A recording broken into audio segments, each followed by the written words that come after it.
ವಿಧಾನಸಭೆಯ 9ನೇ ಅಧಿವೇಶನದ ಮುಂದುವರೆದ ಉಪವೇಶನದ ಕಾರ್ಯಕಲಾಪಗಳ ಸಂಕ್ಷಿಪ್ತ ವರದಿ.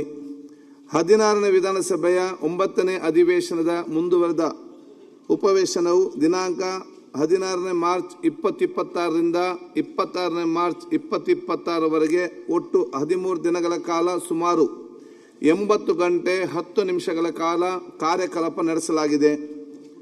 2026-27ನೇ ಸಾಲಿನ ಆಯವ್ಯಯ ಅಂದಾಜುಗಳನ್ನು ಮಾನ್ಯ ಮುಖ್ಯಮಂತ್ರಿಯವರು ದಿನಾಂಕ 6/3/2026ರಂದು ಮಂಡಿಸಿರುತ್ತಾರೆ. ಆಯವ್ಯಯ ಕುರಿತು ಸಾಮಾನ್ಯ ಚರ್ಚೆ ಹಾಗೂ ಅನುದಾನ ಬೇಡಿಕೆಗಳ ಕುರಿತಾದ ಚರ್ಚೆಯಲ್ಲಿ ಸುಮಾರು 50 ಮಾನ್ಯ ಸದಸ್ಯರುಗಳು ಭಾಗವಹಿಸಿ ಒಟ್ಟು 24 ಗಂಟೆ 45 ನಿಮಿಷಗಳ ಕಾಲ ಮಾತಾಡಿದ್ದು ಹಾಗೂ 50 ಸದಸ್ಯರು ಅಧಿವೇಶನದಲ್ಲಿ ಮಾತಾಡಿದ್ದು ಇದು ಒಂದು ದಾಖಲೆ ಆಗಿರುತ್ತದೆ ಅಂತ ಹೇಳಲಿಕ್ಕೆ ನಾನು ಇವತ್ತು ಬಯಸ್ತೇನೆ. ಬೇಡಿಕೆಗಳನ್ನು ದಿನಾಂಕ 25/3/2026ರಂದು ಮತಕ್ಕೆ ಹಾಕಿ ಅಂಗೀಕರಿಸಲಾಗಿರುತ್ತದೆ. 2025-20ನೇ ಸಾಲಿನ ಪೂರಕ ಅಂದಾಜುಗಳ 3ನೇ ಹಾಗೂ ಅಂತಿಮ ಕಂತು ಬೇಡಿಕೆಗಳನ್ನು ದಿನಾಂಕ 23/3/2026ರಂದು ಮಂಡಿಸಿದ್ದು ದಿನಾಂಕ 25/3/2026ರಂದು ಮತಕ್ಕೆ ಹಾಕಿ ಅಂಗೀಕರಿಸಲಾಗಿದೆ. ಇತ್ತೀಚೆಗೆ ನಿಧನ ಹೊಂದಿದ ಗಣ್ಯರುಗಳಿಗೆ ಸಂತಾಪ ಸೂಚನಾ ನಿರ್ಣಯ ಮಂಡಿಸಿ ಅಂಗೀಕರಿಸಲಾಗಿದೆ. ಮಾನ್ಯ ರಾಜ್ಯಪಾಲರಿಂದ ಒಪ್ಪಿಗೆ ಪಡೆದ ವಿಧೇಯಕದ ಬಗ್ಗೆ ಕಾರ್ಯದರ್ಶಿಯವರ ವರದಿಯನ್ನು ಮಂಡಿಸಲಾಗಿದೆ. ಭಾರತದ ಲೆಕ್ಕ ನಿಯಂತ್ರಕರು ಮತ್ತು ಮಹಾ ಲೆಕ್ಕ ಪರಿಶೋಧಕರ ಈ ಕೆಳಕಂಡ ವರದಿಗಳನ್ನು ಸದನದಲ್ಲಿ ಮಂಡಿಸಲಾಗಿದೆ. ಜಲಜೀವನ್ ಮಿಷನ್ ಅನುಷ್ಠಾನದ ಕಾರ್ಯನಿರ್ವಹಣಾ ವರದಿ 2025ರ ವರದಿ ಸಂಖ್ಯೆ 12, ಕಾರ್ಯನಿರ್ವಹಣಾ ಲೆಕ್ಕ ಪರಿಶೋಧನಾ ವರದಿ ಸಿವಿಲ್, ಮಹಾತ್ಮ ಗಾಂಧಿ ರಾಷ್ಟ್ರೀಯ ಗ್ರಾಮೀಣ ಉದ್ಯೋಗ ಖಾತರಿ ಯೋಜನೆಯ ಮೇಲಿನ ವರದಿ 2025ರ ವರದಿ ಸಂಖ್ಯೆ 13, ಕಾರ್ಯನಿರ್ವಹಣಾ ಲೆಕ್ಕ ಪರಿಶೋಧನಾ ವರದಿ ಸಿವಿಲ್. 3ನೇದು ಮಾರ್ಚ್ 2024 ಕೊನೆಗೊಂಡಂತಹ ವರ್ಷಕ್ಕೆ ಅನುಸರಣ ಲೆಕ್ಕ ಪರಿಶೋಧನೆ ಸಿವಿಲ್ 2026ರ ವರದಿ ಸಂಖ್ಯೆ 1. 2024-25ನೇ ಕೊನೆಗೊಂಡ ವರ್ಷದ ರಾಜ್ಯದ ಹಣಕಾಸಿನ ವ್ಯವಹಾರಗಳ ಲೆಕ್ಕ ಪರಿಶೋಧನಾ ವರದಿ 2026ರ ವರದಿ ಸಂಖ್ಯೆ 2.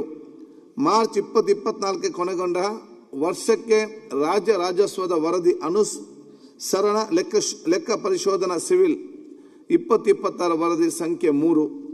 5ನೇ ರಾಜ್ಯ ಹಣಕಾಸು ಆಯೋಗದ 2026-2030 ರಾಜ್ಯದ ಸ್ಥಳೀಯ ಸಂಸ್ಥೆಗಳಿಗೆ ಅನುದಾನ ಹಂಚಿಕೆ ವರದಿ, ಗ್ರೇಟರ್ ಬೆಂಗಳೂರು ಪ್ರಾಧಿಕಾರ ಪ್ರದೇಶ ವ್ಯಾಪ್ತಿಯ ಬೆಂಗಳೂರು ಪಶ್ಚಿಮ, ದಕ್ಷಿಣ, ಉತ್ತರ, ಪೂರ್ವ ಮತ್ತು ಕೇಂದ್ರ ನಗರ ಪಾಲಿಕೆಯ ವರದಿ ಹಾಗೂ ಕರ್ನಾಟಕ ಪ್ರಾದೇಶಿಕ ಅಸಮತೋಲನ ನಿರ್ವಹಣಾ ಸಮಿತಿಯ ಸಂಪುಟ 1 ಮತ್ತು 2 ವರದಿಗಳನ್ನು ಸದನದಲ್ಲಿ ಮಂಡಿಸಲಾಗಿದೆ.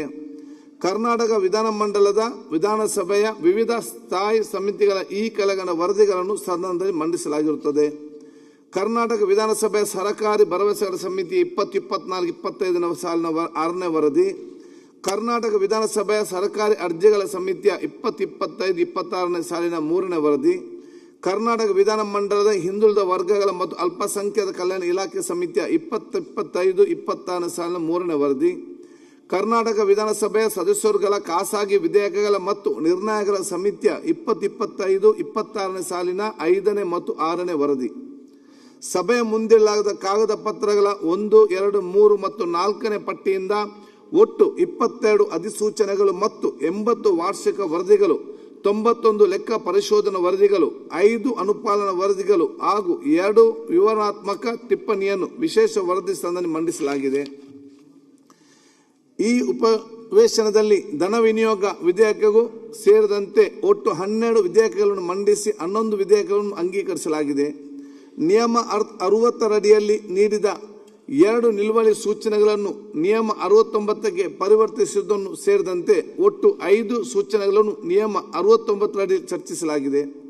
ಈ ಉಪವೇಶನದಲ್ಲಿ ಒಟ್ಟು 15 ಅರ್ಜಿಗಳನ್ನು ಸದನದಲ್ಲಿ ಒಪ್ಪಿಸಲಾಗಿದೆ. ಒಟ್ಟು 2791 ಪ್ರಶ್ನೆಗಳನ್ನು ಸ್ವೀಕರಿಸಲಾಗಿದ್ದು ಸದನದಲ್ಲಿ ಉತ್ತರಿಸಬೇಕಾಗಿದ್ದ 195 ಪ್ರಶ್ನೆಗಳ ಪೈಕಿ 180 ಪ್ರಶ್ನೆಗಳಿಗೆ ಲಿಖಿತ ಮೂಲಕ ಉತ್ತರಿಸುವಂತ 2503 ಪ್ರಶ್ನೆಗಳ ಪೈಕಿ 2254 ಪ್ರಶ್ನೆಗಳಿಗೆ ಉತ್ತರಗಳನ್ನು ಸ್ವೀಕರಿಸಲಾಗಿದೆ. ನಿಯಮ 351ರಡಿಯಲ್ಲಿ ಸ್ವೀಕೃತವಾದ 217 ಸೂಚನೆಗಳ ಪೈಕಿ 101 ಸೂಚನೆಗಳಿಗೆ ಉತ್ತರಗಳನ್ನು ಸ್ವೀಕರಿಸಲಾಗಿದೆ. ಗಮನ ಸೆಳೆಯುವ 323 ಸೂಚನೆಗಳ ಪೈಕಿ 158 ಸೂಚನೆಗಳಿಗೆ ಉತ್ತರಗಳನ್ನು ಸದನದಲ್ಲಿ ಚರ್ಚಿಸಿ ಉತ್ತರ ಒದಗಿಸಲಾಗಿರುತ್ತದೆ. 4 ಹಕ್ಕುಚ್ಯುತಿ ಪ್ರಸ್ತಾವಗಳನ್ನು ಸದನ ಮಂಡಿಸಲಾಗಿದ್ದು, ಈ ಪೈಕಿ 3 ಪ್ರಸ್ತಾವಗಳನ್ನು ತನಿಖೆ, ಪರಿಶೀಲನೆ ಮತ್ತು ವರದಿಗಾಗಿ ಹಕ್ಕು ಬಾಧ್ಯತೆಗಳ ಸಮಿತಿಗೆ ವಹಿಸಲಾಗಿದೆ. ಶೂನ್ಯ ವೇಳೆ ಅಡಿಯಲ್ಲಿ 12 ಸೂಚನೆಗಳನ್ನು ಚರ್ಚಿಸಲಾಗಿದೆ.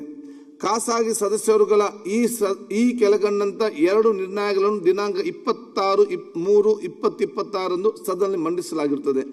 ಕರಾವಳಿಯ ಅಭಿವೃದ್ಧಿ ಹಿತದೃಷ್ಟಿಯಿಂದ ವಿಶಿಷ್ಟ ಅಧಿಕಾರವುಳ್ಳ ನೂತನ ಮಂಡಳಿಯನ್ನು ರಚಿಸುವ ಬಗ್ಗೆ ಅಥವಾ ಈಗಿರುವ ಕರಾವಳಿ ಅಭಿವೃದ್ಧಿ ಮಂಡಳಿಯ ಅಧಿನಿಯಮ 2023 ಕಾಯ್ದೆಗೆ ಸೂಕ್ತ ತಿದ್ದುಪಡಿ ತರುವ ಬಗ್ಗೆ. 2ನೇದು, ಕಿತ್ತೂರು ಕರ್ನಾಟಕದ ಸಮಗ್ರ ಅಭಿವೃದ್ಧಿಯ ಹಿತದೃಷ್ಟಿಯಿಂದ ಕಿತ್ತೂರು ಕರ್ನಾಟಕ ಅಭಿವೃದ್ಧಿ ಮಂಡಳಿಯನ್ನು ರಚಿಸಿ ಕನಿಷ್ಠ 5,000 ಕೋಟಿಗಳ ಅನುದಾನ ಮೀಸಲಿಡುವ ಬಗ್ಗೆ.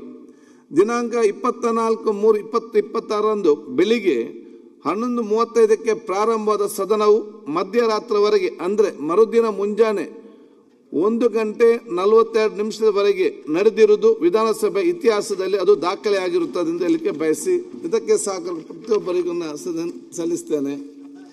ಸದನ ನಡೆಸಲು ಸಹಕರಿಸಿದ ಸಭಾ ನಾಯಕರಾದ ಮಾನ್ಯ ಮುಖ್ಯಮಂತ್ರಿಯವರಿಗೆ, ಉಪಮುಖ್ಯಮಂತ್ರಿಯವರಿಗೆ, ಸಚಿವ ಸಂಪುಟ ಸದಸ್ಯರಿಗೆ, ಉಪಸಭಾಧ್ಯಕ್ಷರಿಗೆ, ಸರ್ಕಾರಿ ಮುಖ್ಯ ಸಚೇತಕರಿಗೆ, ವಿರೋಧ ಪಕ್ಷದ ನಾಯಕರಿಗೆ, ವಿರೋಧ ಪಕ್ಷದ ಮುಖ್ಯ ಸಚೇತಕರಿಗೆ, ಎಲ್ಲ ಮಾನ್ಯ ಸದಸ್ಯರುಗಳಿಗೆ, ಮಾಧ್ಯಮ ಪ್ರತಿನಿಧಿಗಳಿಗೆ, ಇಲಾಖೆಯ ಮುಖ್ಯಸ್ಥರಿಗೆ, ಅಧಿಕಾರಿಗಳಿಗೆ, ಸಿಬ್ಬಂದಿ ವರ್ಗದವರಿಗೆ, ವಿಧಾನಸಭೆಯ ಸಚಿವಾಲಯದ ಅಧಿಕಾರಿ ಹಾಗೂ ಸಿಬ್ಬಂದಿ ವರ್ಗದವರಿಗೆ ಕೃತಜ್ಞತೆ ಸಲ್ಲಿಸುತ್ತೇನೆ. ಈಗ ರಾಷ್ಟ್ರಗೀತೆಯನ್ನು ಸದನವನ್ನು ಅನಿರ್ದಿಷ್ಟಾವಧಿಗೆ ಮುಂದೂಡುತ್ತಿದ್ದೇನೆ.